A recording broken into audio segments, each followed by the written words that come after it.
ಜೀವನದಲ್ಲಿ ತಂದೆ ತಾಯಿ ಬಿಟ್ಟು ಪರಮಾತ್ಮ ಮಾತ್ರ ನನ್ ದುಡಿಯೋದು. ಅವನು ಕಷ್ಟಗಳನ್ನ ಕೊಡ್ತಾನೆ ಒಳ್ಳೆಯವರಿಗೆ, ಆದ್ರೆ ಕೊನೆಯ ಕೈ ಹಿಡಿದು ಹಿಡಿತಾನೆ.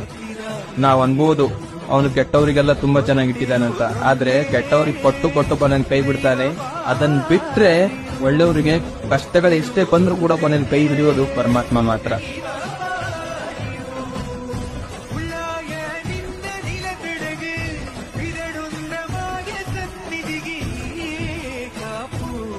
ಜೀವನದಲ್ಲಿ ತಂದೆ ತಾಯಿ ಬಿಟ್ಟು ಪರಮಾತ್ಮ ಮಾತ್ರ ನನ್ ದುಡಿಯೋದು.